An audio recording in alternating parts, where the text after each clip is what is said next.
Mi nombre es Eduardo y soy de Tegucigalpa. He trabajado en construcción desde que tenía 18 años y he visto cosas que pocos creerían. Pero ninguna de esas experiencias se compara con lo que vivimos en una obra en las afueras de la ciudad, una que se quedó grabada en mi mente como un tatuaje oscuro y persistente, un recuerdo que aún me asalta en las noches más tranquilas, cuando el silencio es tan pesado que parece que incluso el aire teme moverse. Era una tarde común cuando ocurrió. Estábamos cavando los cimientos para un nuevo edificio, un proyecto grande que prometía mantenernos ocupados por al menos un año. Había sol, pero el calor no llegaba hasta las zanjas donde trabajábamos, una especie de frescura húmeda se agolpaba en el fondo, el tipo de clima que se siente como un escalofrío constante en los huesos. Las palas y picos avanzaban lentos pero seguros, arrancando la tierra endurecida por años de abandono. Todo parecía normal hasta que el pico de uno de los compañeros, Ramiro, se quedó atascado en algo. Se agachó y, con las manos, comenzó a apartar la tierra. Ahí fue cuando vi lo que él ya había descubierto, un hueso. Al principio, pensé que era de algún animal, pero al examinarlo más de cerca, reconocí la forma. No era ni largo ni curvado, como los huesos de los perros que suelen enterrarse en terrenos baldíos. Era humano. La forma, el tamaño, lo sabíamos de inmediato. Conforme quitábamos más tierra, fueron apareciendo otros huesos. Estaban desparramados, como si hubieran sido esparcidos sin ningún respeto, o tal vez reubicados en ese sitio en algún momento desconocido. La pila crecía, y con cada hueso que aparecía, la atmósfera se volvía más pesada, como si el aire se hubiera vuelto denso y difícil de respirar. Nadie quería decir nada, pero todos sabíamos lo que estaba pasando por la mente de cada uno. ¿Qué significaba esto? ¿A quiénes pertenecían esos restos? ¿Y por qué estaban ahí? Por supuesto, el instinto decía que debíamos parar y reportarlo a las autoridades, pero el capataz, un hombre que siempre había sido escéptico y con pocas ganas de complicarse la vida, nos ordenó que siguiéramos trabajando. Es mejor no meterse en problemas innecesarios, dijo. Decidimos seguir excavando y cubrimos los huesos con la misma tierra de la que los habíamos sacado. Un acto de cobardía, tal vez, pero ninguno de nosotros tenía intención de perder el trabajo. Esa misma noche, justo cuando terminamos de cubrir el área, un perro apareció en la obra. Era negro como la noche, con un pelaje tan oscuro que absorbía la poca luz que quedaba. Lo primero que me llamó la atención fueron sus ojos. Eran de un rojo penetrante, brillando con una intensidad antinatural. Parecía mirarnos, estudiándonos, como si supiera exactamente lo que habíamos hecho. Sentí que me atravesaba con su mirada, una sensación tan incómoda que, sin darme cuenta, retrocedí unos pasos. El perro se quedó allí, sin moverse, observándonos. Ninguno de nosotros se atrevió a acercarse. Había algo en el que inspiraba un miedo irracional, un terror que te hacía querer correr y, al mismo tiempo, te congelaba en el sitio. No nos quedaba mucho que hacer, así que todos fuimos retirándonos de la obra, cada uno más apresurado que el otro. Durante el trayecto a casa, mis pensamientos no dejaban de regresar al perro, a esos ojos rojos que parecían haber marcado algo dentro de mí. Al día siguiente, el perro seguía ahí. Esta vez, estaba echado justo sobre el sitio donde habíamos encontrado los huesos.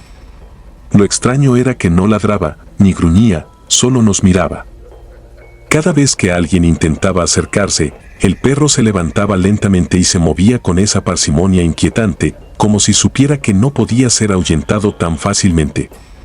Nadie decía nada al respecto, pero era evidente que su presencia nos incomodaba. Pasaron los días y el perro seguía en el sitio. Había algo en su comportamiento que empezaba a trastornar a algunos de los trabajadores.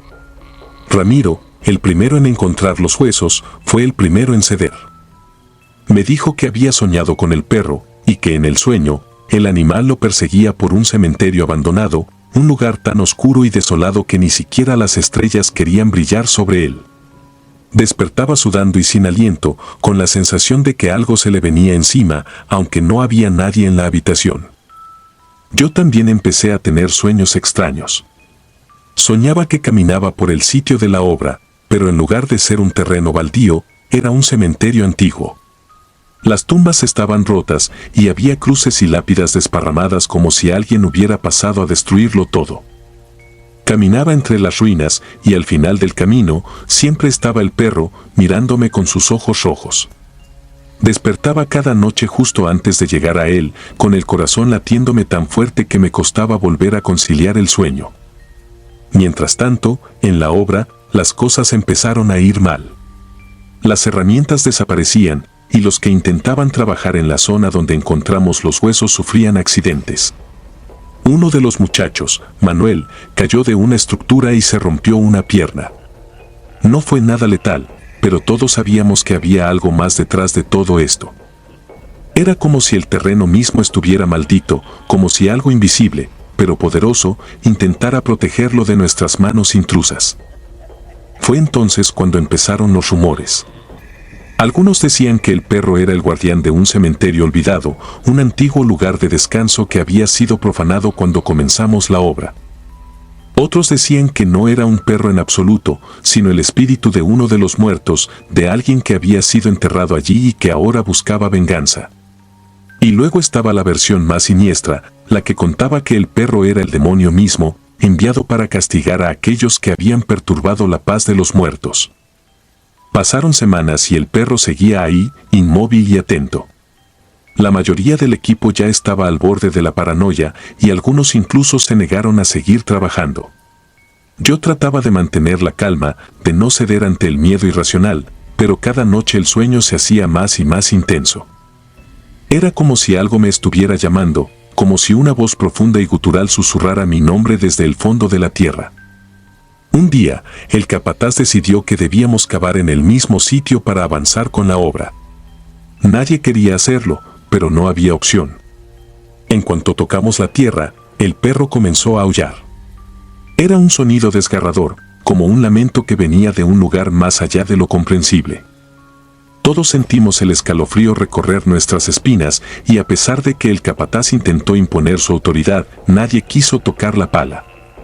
El perro se quedó allí, aullando, con sus ojos fijos en nosotros, brillando como brasas en la oscuridad. Finalmente, el capataz se dio por vencido y decidió dejar esa zona intacta. Mandó acercarla, como si eso fuera suficiente para contener lo que estaba ahí. El perro se fue aquella noche y no lo volvimos a ver. Sin embargo, la sensación de ser vigilado nunca se fue. Las noches eran peores. Sentía que alguien me observaba desde el borde de la obra, que algo oscuro y sin nombre nos había marcado para siempre. Meses después, el proyecto fue cancelado. No dieron razones oficiales, pero todos sabíamos que el rumor del perro negro se había esparcido. La gente evitaba pasar cerca, y los pocos que lo hacían decían que sentían el aire más denso, el ambiente más pesado, como si algo invisible les empujara a salir. Nunca volví a saber de ese perro ni del sitio. Pero cada vez que sueño con él, despierto con la sensación de que algo terrible sigue ahí, esperando. Y en las noches en que el silencio se hace insoportable, me pregunto si tal vez ese perro no era más que un aviso, una advertencia de que hay lugares donde no deberíamos pisar, secretos que deben permanecer enterrados, y guardianes que no descansan ni en la eternidad. Desde ese día, nunca miro una obra de construcción sin pensar en lo que podría haber enterrado bajo mis pies. Tal vez, en alguna otra zanja, alguien más esté cavando su propio camino hacia la locura, despertando algo que debería haber quedado en paz. Y tal vez, al igual que yo, algún día se dé cuenta de que hay cosas en este mundo que están destinadas a permanecer olvidadas, aunque el tiempo y la curiosidad humana se empeñen en desenterrarlas.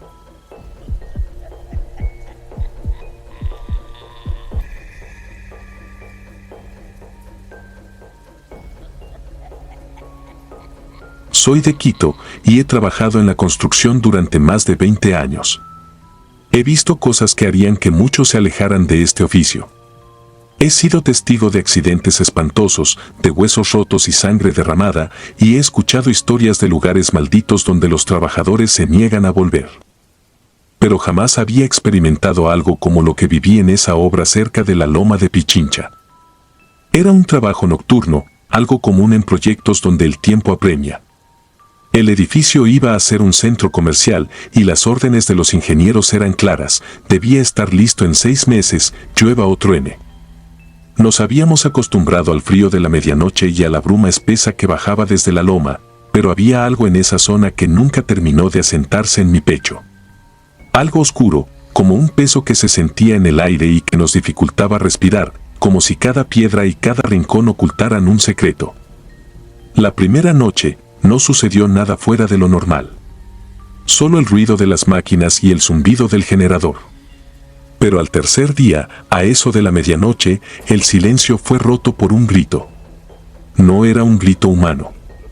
Era un alarido que reverberó en las vigas y sacudió el aire. Un sonido que parecía venir de las profundidades de la tierra. Los hombres se quedaron quietos, con las palas en el aire, y yo sentí un escalofrío subirme por la espina.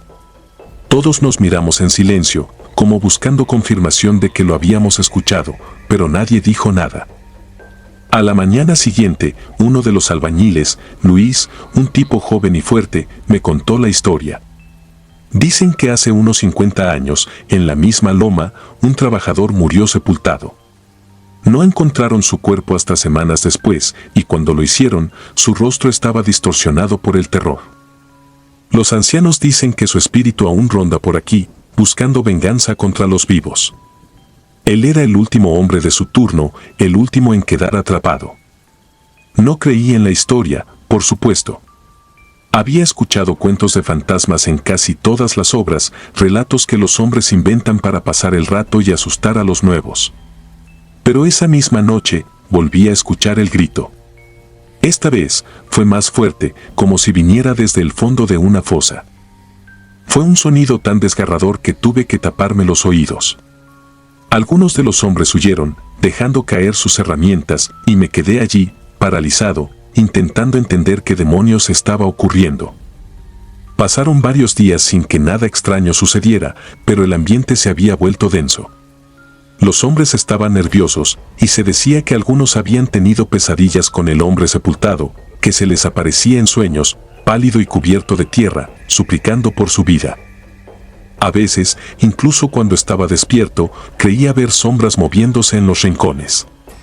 Una noche, mientras me tomaba un respiro, me pareció ver una figura en lo alto de la estructura en construcción. Era un hombre, o algo que parecía un hombre, de pie y observándonos. Parpadeé, y ya no estaba. No le conté a nadie lo que vi. No quería que pensaran que estaba perdiendo la cabeza. Pero cada noche sentía que la obra me observaba, que algo me vigilaba desde la oscuridad. Y luego, una madrugada, sucedió lo impensable. Estábamos trabajando en los cimientos, cavando una zanja profunda cuando uno de los hombres gritó. Corrí hacia él, pensando que se había lastimado, pero lo encontré temblando y señalando al fondo del agujero. Miré hacia abajo y vi, en la pared de tierra, lo que parecía ser un pedazo de tela vieja, descompuesta. La excavadora continuó removiendo el suelo, y poco a poco, apareció un cuerpo. O lo que quedaba de él. El cráneo estaba aplastado, y la carne se había convertido en un amasijo de huesos y tela sucia. El supervisor nos ordenó detener el trabajo de inmediato y llamó a la policía. Nos alejamos, pero yo sentí una extraña atracción hacia el cuerpo. No podía apartar los ojos de esa calavera, como si me estuviera mirando. El cuerpo fue retirado, y los trabajos se suspendieron durante unos días mientras se hacían las investigaciones. Nadie nos dio una explicación, pero todos sabíamos lo que eso significaba. Habíamos encontrado al hombre sepultado, el mismo que había estado gritando desde las profundidades. Cuando reanudamos la obra, el ambiente se había vuelto aún más opresivo. Era como si el suelo mismo nos rechazara. Los hombres empezaron a renunciar, y algunos de los que se quedaban hablaban de oír pasos cuando estaban solos, de sombras que se arrastraban en la periferia de su visión. Yo mismo empecé a soñar con el hombre. En mis pesadillas, estaba atrapado en la tierra, pálido y suplicante, y cada noche se acercaba un poco más, hasta que podía sentir su aliento frío en mi cara. Una noche, me quedé solo en la obra. Me tocaba revisar unos planos, y la madrugada se me vino encima. Estaba por irme cuando escuché un susurro. No era un grito esta vez, sino un murmullo, apenas audible. Parecía provenir de los cimientos, de donde habíamos encontrado el cuerpo. Bajé, con el corazón latiendo tan rápido que sentía que iba a estallar. Cuando llegué al borde de la zanja, el susurro se convirtió en un lamento. Algo que decía mi nombre. Me incliné sobre el borde, y en la penumbra, vi una mano asomar entre la tierra. Retrocedí, tambaleándome, y entonces, algo me agarró el pie. Una fuerza helada que me tiró hacia abajo. Caí, golpeándome contra el suelo, y la tierra comenzó a ceder bajo mí.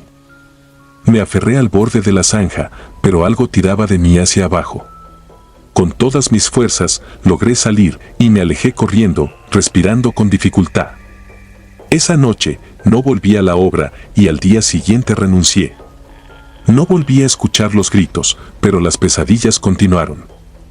Cada noche, el hombre sepultado aparece, su rostro distorsionado y cubierto de tierra, su boca abierta en un grito mudo, sus ojos vacíos, acusadores. Hasta hoy, no sé si lo que viví fue real o si fue producto de la fatiga y el miedo. Pero cada vez que paso cerca de la loma de Pichincha, siento que algo me observa, que algo me sigue, como si el hombre sepultado aún buscara venganza, como si me reclamara por haber descubierto su descanso final. No he vuelto a trabajar en construcciones nocturnas y evito las obras cerca de esa loma.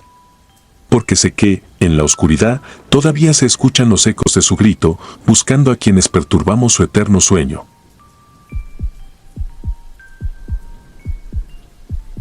Suscribirte y darle like ayuda mucho a este canal. Si ya has escuchado mi contenido antes, te ha gustado y estás disfrutando lo que escuchas en este sector, te agradeceré que presiones el botón de suscribirse. Sin más interrupciones, continuamos.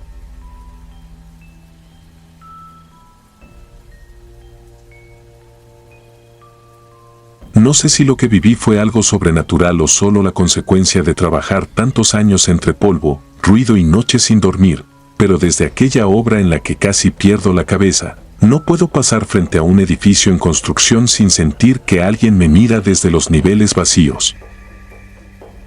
Me llamo Rodrigo y soy maestro de obra desde hace más de 15 años. En 2019 me tocó coordinar una construcción grande en la periferia de Querétaro, una torre de departamentos de 10 pisos, con estacionamiento subterráneo y locales comerciales en planta baja. Era el proyecto más importante que había agarrado con la constructora y yo estaba decidido a quedar bien, aunque eso significara quedarme hasta la madrugada revisando detalles. Desde el principio esa obra tuvo algo raro. No hablo de fantasmas ni nada, hablo de un ambiente pesado, tenso. 3 accidentes menores en menos de 2 semanas, un ayudante que se cortó feo con la pulidora, otro que casi se cae del andamio, un albañil que se clavó un clavo oxidado en el pie. Cosas que pueden pasar, sí, pero no tan seguido y no tan juntas. La administración empezó a ponerse nerviosa y a exigir más control, más supervisión. Por eso empecé a quedarme más tiempo. Revisaba que los andamios quedaran bien asegurados, que las herramientas se guardaran en su lugar, que nadie dejara cables tirados en medio de los pasillos. Cuando todos se iban, yo daba una última vuelta por la obra, apagaba luces, revisaba candados y me iba casi siempre cerca de la 1 de la mañana. La primera noche que pasó algo fue un martes. Lo recuerdo porque los martes siempre venía el camión de material temprano y yo ya iba mentalizado a dormir poco. Eran como las 12:20 cuando me quedé solo. Esa noche el velador no fue, me avisaron que lo habían mandado a cubrir otra obra por falta de personal, así que yo era el último en salir. Subí al 4º piso para revisar un colado que habíamos hecho en la tarde. El edificio de noche parecía otro mundo, los focos colgando con cables improvisados, el viento colándose por los huecos donde todavía no había ventanas, los plásticos negros de protección inflándose y desinflándose como si respiraran.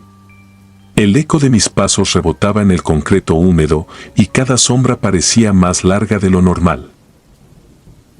Estaba agachado revisando una esquina del colado, cuando escuché algo que me heló la sangre, el sonido clarísimo de una pala chocando contra grava seca, pero en un nivel de arriba. Era un ruido muy particular, ese golpe seco y arrastrado que escuchas todos los días en obra. No era un golpe aislado, eran varios, con ritmo, como si alguien estuviera trabajando. Me quedé quieto. A esa hora ya no debía haber nadie. Pensé que tal vez uno de los chavos se había quedado a esconderse para dormir ahí y no pagar camión de regreso, cosa que ya me había pasado en otras obras. Me levanté, tomé mi lámpara y subí al 5º piso. El 5º piso estaba casi a oscuras, solo un foco prendido al fondo, cerca del área donde irían los elevadores. El ruido de la pala se seguía escuchando, pero ahora parecía más lejos, tal vez en el 6º. Subí un nivel más, esta vez más rápido, ya algo molesto por la idea de encontrar a alguien ahí sin permiso. Cuando llegué al 6º piso, el ruido se detuvo de golpe. Solo quedó el zumbido del foco y el aullido del viento colándose por los huecos. Caminé por el pasillo central, alumbrando con la lámpara los montones de varilla, los costales de cemento, los cubos tirados. No había nadie. Revisé los cuartos, los rincones donde a veces se escondían a fumar. Nada. Iba de regreso a las escaleras cuando, detrás de mí, volvió a sonar la pala, pero esta vez como si hubiera sido aventada sobre el piso. Di la vuelta en seco y alumbré hacia el origen del ruido. Mi luz cayó sobre una pala tirada a mitad del pasillo, recién caída. Todavía se estaba acomodando, vibrando un poco. Yo sabía que esa pala no estaba ahí cuando pasé segundos antes. No escuché pasos, no escuché a nadie correr. Solo la pala, ahí, como si acabara de materializarse. Sentí un escalofrío que me recorrió la espalda. Me acerqué, la levanté, la puse recargada en la pared y, sin pensarlo demasiado, bajé de nuevo al 4º piso, intentando convencerme de que alguno de los muchachos me estaba jugando una broma, aunque no imaginaba cómo. Durante los siguientes días preferí no comentar nada. Si empiezas a hablar de cosas raras en la obra, los trabajadores se sugestionan y luego no te quieren hacer horas extra. Pero las noches siguientes, cada vez que me quedaba solo, empezaba a escuchar cosas, el golpeteo de una cuchara contra un bote, el arrastre de un diablito, el martilleo insistente en algún punto del edificio. Siempre en niveles superiores a donde yo estaba, siempre alejándose cuando subía a revisar. Una noche de viernes fue cuando todo se salió de lo que yo consideraba normal. Habíamos colado parte del 7º piso y me quedé más tarde, revisando que las mangueras de la bomba no quedaran mal acomodadas. Eran casi la 1:15 de la mañana cuando decidí hacer la última vuelta. El viento estaba más fuerte de lo habitual y el plástico negro golpeaba el concreto como si alguien lo estuviera jalando desde afuera. Estaba en el 3er piso cuando escuché algo que hasta hoy me cuesta describir. No era solo una pala o un martillo, era el sonido de una obra completa trabajando arriba de mí. Voces lejanas, el rechinido del andamio, el motor de la mezcladora, pasos apresurados sobre el concreto. Todo apagado, como si lo escuchara detrás de una pared gruesa o bajo el agua, pero claramente ahí. Subí despacio, piso por piso, tratando de localizar el origen. En cada nivel, la sensación empeoraba. No era miedo normal, era una presión en el pecho, como si el edificio mismo no quisiera que yo siguiera. Cuando llegué al 7º piso, el ruido se cortó como si alguien hubiera bajado un interruptor. Silencio absoluto. Alumbré a mi alrededor. En una de las columnas recién coladas vi algo que no debería estar ahí. Grabados en el concreto fresco, aún húmedo, había varios nombres escritos con dedo. Eso no era raro, siempre había algún obrero que dejaba su nombre escondido, pero lo que me llamó la atención fue uno en particular, Martín G. Martín había sido un ayudante que trabajó con nosotros en otra obra, años atrás. Murió ahí mismo, cuando se vino abajo un tramo de losa mal apuntalada. Yo estuve el día del accidente, vi cuando lo sacaron entre pedazos de concreto y polvo. Desde entonces, cada que empezábamos una obra nueva, yo era el primero en revisar la seguridad de las cimbras, precisamente para no repetir esa historia. Me quedé mirando el nombre, el dedo marcando la M torpe, la G chueca. El concreto lucía como si hubiera sido rayado ese mismo día. Acercando la lámpara, vi que abajo de su nombre había una fecha, 4 de septiembre de 2019. Ese día, a esa hora, Martín llevaba casi 5 años muerto. Ahí fue cuando empecé a sentir que algo estaba verdaderamente mal en esa estructura. No se trataba solo de sonidos o herramientas movidas. Era como si la obra estuviera atrapando pedazos de otros lugares, de otros tiempos, de otras construcciones en las que yo había trabajado. Nombres, ruidos, rutinas que creía olvidadas. Los días siguientes comencé a encontrar más cosas. Un casco amarillo con el logotipo de una empresa donde trabajé en 2013, una botella de agua de una marca que ya no se vendía, un guante de carnaza con mis iniciales escritas en marcador negro, el mismo tipo de guante que yo usaba años antes, en otra ciudad, en otra obra que también terminó mal, con un derrumbe que casi nos mata a todos. Lo más inquietante fue una noche en la que, bajando por las escaleras de emergencia, vi a lo lejos, en el descanso del 5º piso, a un hombre de espaldas. Tenía puesto un chaleco naranja fosforescente y un casco blanco. Estaba inclinado, como revisando una plantilla en el piso. No hablé, no quise asustarlo. Solo me acerqué. Cuando estaba a unos 10 pasos, el tipo se enderezó un poco. No volteó por completo, solo lo suficiente para que la luz de mi lámpara le alcanzara a rozar la mejilla. Lo reconocí. Era yo. No como en un espejo, sino como me veía unos años antes, más delgado, con la barba más corta, usando exactamente el mismo modelo de chaleco que usábamos en aquella obra donde murió Martín. Parpadeé. La luz de la lámpara titubeó un segundo, y en ese parpadeo corto, la figura desapareció. No escuché pasos, no hubo puerta que se abriera, nada. Solo el hueco vacío del descanso y las sombras alargadas trepando por las paredes. Bajé corriendo, sin revisar nada más. Esa noche no cerré bien, ni conté herramientas, ni apaguen todos los focos. Me fui directo a mi casa temblando y con la sensación de que el polvo de esa obra se me había metido en los pulmones para siempre. Al día siguiente, fui con el ingeniero residente. Le dije que necesitaba salir de ahí, que se buscara a otra persona para coordinar. No le hablé de apariciones ni nombres en el concreto. Solo le dije que la obra estaba pesada y que ya tenía otros compromisos. Me dejaron ir sin muchos problemas. Al parecer no era el único que se sentía incómodo ahí, el velador también había renunciado. Meses después pasé por la zona. La torre ya estaba casi terminada, con ventanas puestas y anuncios de próxima preventa en la fachada. Vi familias paradas enfrente, imaginando su vida en esos departamentos, hablando de vistas, de espacios, de mensualidades. Yo solo pude pensar en otra cosa, la obra no se queda vacía cuando terminan los colados y levantan muros. Lo que pasa ahí se queda atrapado dentro, mezclado con el cemento y el acero, como si cada golpe de pala, cada susto, cada muerte, se quedara pegado a las paredes. Y en esa torre, en específico, sé que hay algo más. A veces, cuando manejo de noche por esa avenida, alcanzo a ver en uno de los pisos sin luces la silueta de alguien con casco, asomado al borde de un ventanal sin cristal, mirando hacia abajo, como si siguiera revisando avances de una obra que para todos los demás ya terminó. Quisiera decir que es un reflejo, una sombra cualquiera.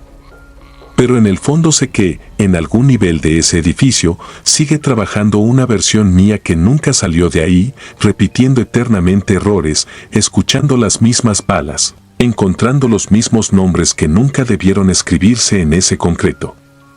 Y que algún día, cuando alguien nuevo se quede solo en esa obra, será él quien suba las escaleras creyendo que es el último en irse.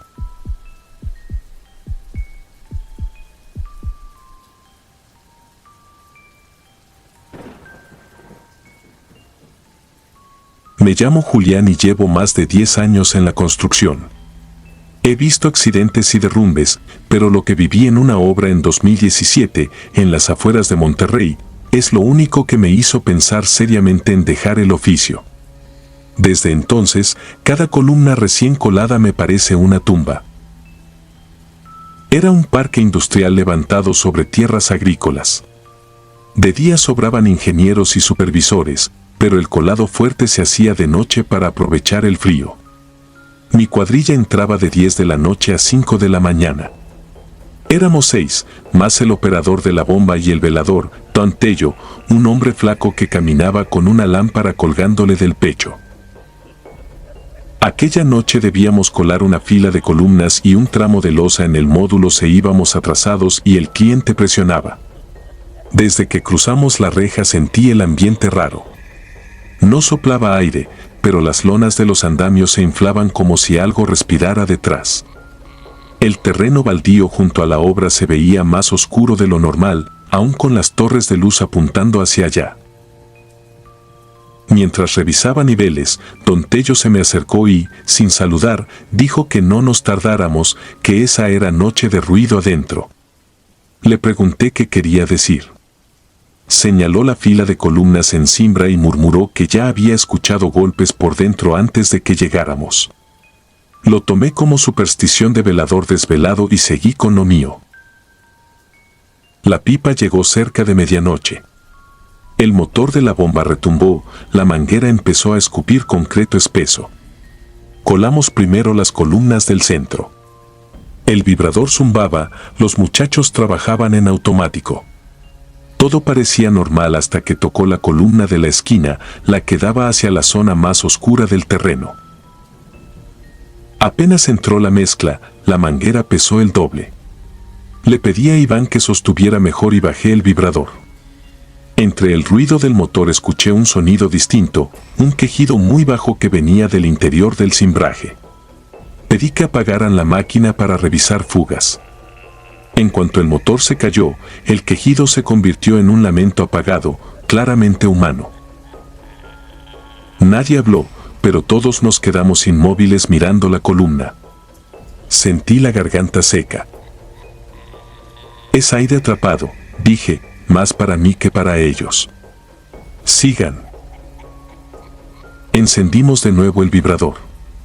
Al bajar por esa columna, el lamento se hizo más agudo, como si el concreto protestara. Cuando la mezcla llegó casi al tope, el vibrador se atoró unos segundos. Iván tiró con fuerza y, en ese instante, escuchamos 3 golpes secos desde dentro, como puños golpeando una puerta. No eran crujidos de madera.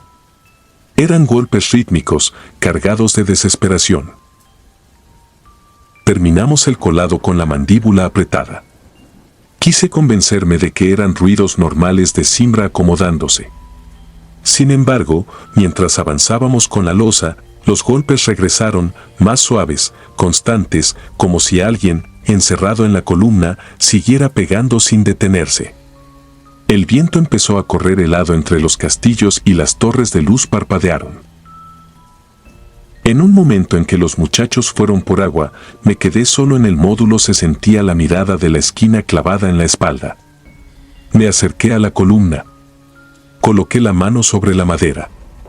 Estaba fría como metal, a pesar del calor del fraguado. Sentí, con una nitidez que nunca voy a olvidar, 3 golpecitos exactos bajo la palma. No eran vibraciones, alguien del otro lado respondía. Retrocedí. Miré alrededor buscando una explicación, cualquier cosa que me anclara a lo lógico. No encontré nada. No dije nada. Ordené terminar la losa. Trabajamos en silencio, evitando mirar hacia la columna. Cerca de las 4:30 empezamos a recoger herramientas. El cielo clareaba y el ruido lejano de la ciudad regresaba poco a poco.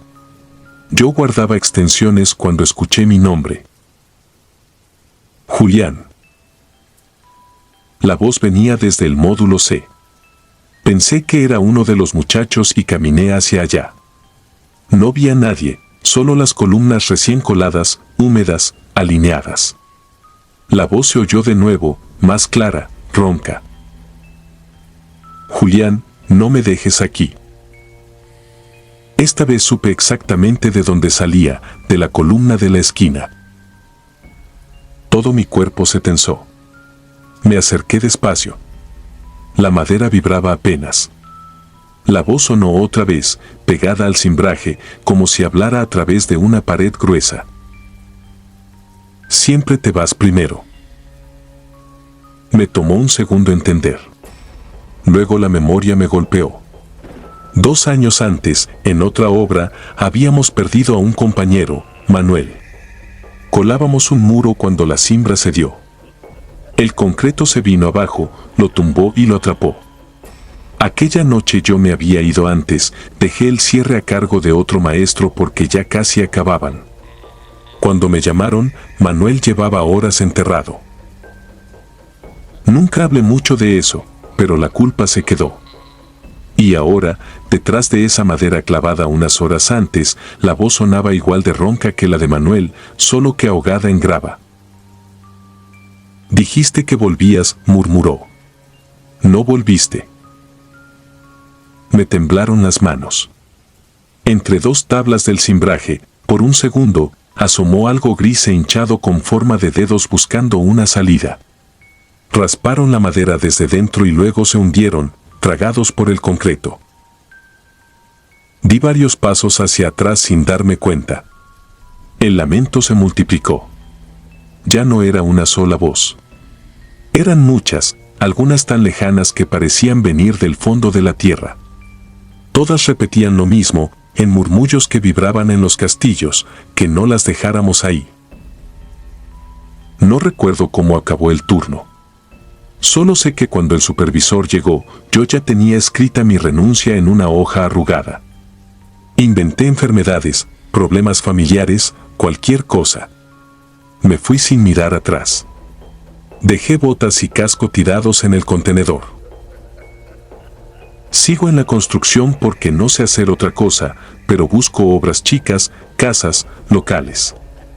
Aún así, hay noches en que el olor del concreto fresco se me mete hasta el fondo del pecho y siento la misma presión que aquella madrugada.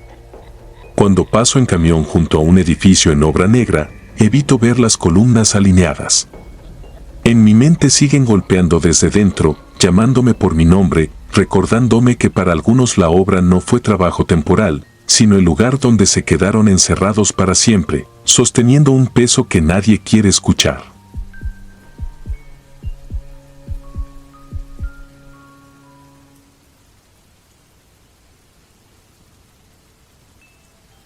Me llamo Damián Herrera, y lo que estoy por contar no lo he podido repetir en voz alta desde que ocurrió. A veces pienso que si lo dejo por escrito quizá pueda dormir mejor, o tal vez no. Tal vez vuelva a abrir lo que intenté enterrar ahí, bajo el concreto fresco de aquella obra. Esto pasó en 2019, en un barrio semirural a las afueras de Zacatecas, en un terreno que había heredado de mi madre. Me tomó años juntar para construir una casa pequeña, nada lujoso, solo algo que pudiera llamar mío. El terreno estaba en una zona donde antes no había más que potreros y un par de bodegas abandonadas. Con la expansión de la ciudad, empezaron a lotificar. El mío era uno de los últimos solares pegados a un baldío enorme que siempre se mantenía seco y silencioso, como si nada quisiera crecer ahí. Comencé la construcción con entusiasmo. Contraté a 2 albañiles conocidos del rumbo y marqué las primeras líneas del cimiento. Todo iba bien hasta que una tarde, casi al caer el sol, encontramos un hueco bajo la tierra. No fue una cueva ni una zanja natural, era un vacío casi perfecto, como un túnel que alguien o algo había trazado a propósito, justo donde iría la losa principal. Cuando quitamos el primer bloque de tierra, un olor frío, no fétido, sino frío, escapó del hueco, como si debajo hubiese aire antiguo que llevaba mucho tiempo guardado. Uno de los albañiles me dijo que selláramos de inmediato, que era peligroso dejar cavidades así. El otro solo murmuró que ese terreno estaba hueco desde antes de que hubiera calles, una frase que fingí no escuchar porque no quería problemas ni supersticiones. Esa noche, sin embargo, algo empezó a sentirse extraño. Los perros del vecindario ladraron hasta tarde. No ladraban hacia la calle, sino hacia mi terreno recién excavado. Pasé por ahí después de cenar para revisar que nadie hubiera intentado robar material y noté que la tierra alrededor del hueco estaba removida, como si hubiera vibrado o cedido ligeramente. Pisé cerca y sentí el suelo más blando que unas horas antes, como si algo por dentro se hubiese movido. Seguí con la obra pese a la incomodidad. No sé si fue terquedad o necesidad. Pero cada día ocurría algo que me desgastaba más, herramientas que amanecían en lugares donde nadie las dejó, sacos de cemento rotos desde adentro, marcas largas en la tierra como arrastres, siempre dirigidas hacia el hueco sellado. Una mañana, uno de los albañiles renunció sin dar explicación.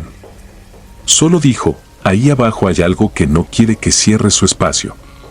El otro siguió unos días más, hasta que encontró huellas que parecían humanas pero demasiado delgadas, como si fueran pies pero sin la forma completa de los dedos, impresas en el cemento fresco. Nunca regresó.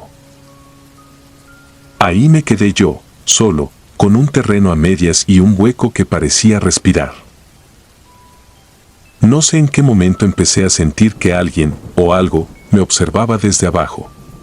Cada vez que me inclinaba para revisar la alineación de un muro, sentía un tirón sutil en el estómago, una intuición brutal de que no debía volver a mirar el hueco.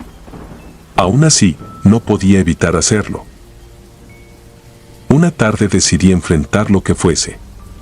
Levanté la tapa improvisada de tablas que habíamos puesto sobre el hueco y me asomé con una lámpara. Ahí fue cuando me di cuenta de que el túnel seguía más profundo de lo que imaginé. La luz no llegaba al final. Las paredes estaban lisas, demasiado lisas para ser naturales. Era como si un organismo enorme hubiese pasado por ahí, desgastando la tierra con movimientos repetidos durante quién sabe cuánto tiempo.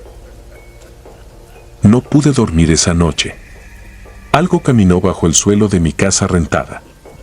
No era un animal, eran pasos lentos, pausados, como si alguien se paseara deliberadamente justo debajo de mí.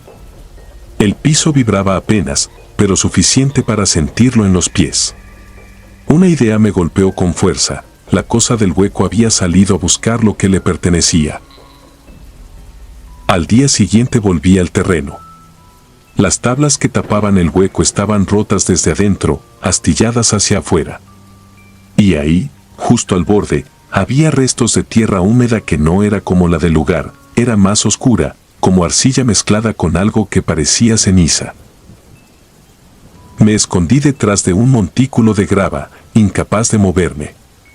No sé cuánto tiempo pasó, solo recuerdo el silencio pesado del campo. Zacatecas siempre ha tenido noches frías, pero ese día el aire cortaba la piel. Cuando por fin cayó la noche, lo escuché, un arrastre lento saliendo del hueco. No era un reptil ni un humano, sino algo intermedio. El sonido era parecido al de un cuerpo liviano apoyando peso sobre extremidades delgadas. Luego, un susurro seco, como una exhalación profunda, seguida de un golpe suave en la lámina de la mezcladora, como si algo rozara el metal con curiosidad. Lo vi cuando avanzó un poco más hacia la claridad de un poste cercano. Era alto y esquelético, con la piel tan pálida que parecía mezclarse con la noche. Su columna se arqueaba hacia afuera, demasiado pronunciada. Caminaba erguido, pero sus brazos eran tan largos que rozaban el suelo. Lo peor era su cabeza, no tenía facciones completas, solo hendiduras donde deberían ir los ojos y una abertura estrecha que se movía como si olfateara el aire. En su torso, muy cerca del pecho, llevaba pegados trozos de cemento seco, como si se hubiera adherido a ellos desde antes, como si la construcción, o los restos de otra, ya formaran parte de su cuerpo. La criatura examinó mi obra. Pasó sus dedos huesudos por las varillas nuevas, por las vigas, por los cimientos recién hechos. Era como si revisara su territorio, como si estuviera evaluando si lo que construía le molestaba o lo invadía. De pronto levantó la cabeza hacia donde yo estaba oculto. No sé cómo lo supo. Yo no hice ruido, no moví ni un músculo. Pero la criatura sabía que estaba ahí. Sus hendiduras se abrieron un poco, y de su boca no salió un grito, sino un sonido grave y profundo, como una vibración que trepó por mis huesos hasta paralizarme. Me desmayé. Cuando desperté ya amanecía.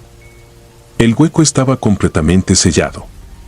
No por mí, no por humanos. Estaba cubierto por una capa de tierra compacta, demasiado firme para haber sido movida a mano. Y alrededor, marcando un borde perfecto, había un círculo de tierra removida, como si algo hubiera delimitado su espacio y dejado claro que no debía seguir construyendo. No terminé la casa. Vendí el terreno por miedo, aunque nunca revelé lo que vi. Desde entonces cada vez que paso por alguna obra en construcción siento un escalofrío en la espalda. Bajo los cimientos siempre hay algo, pero en algunas tierras, ese algo está vivo. Y se molesta cuando lo despiertan. Si disfrutas de los relatos, te invitamos a apoyarnos con un like y un comentario, ya que eso nos ayuda muchísimo. Además, si aún no estás suscrito o suscrita, te animamos a formar parte de la comunidad del terror. Muchas gracias por escucharnos y por tu apoyo.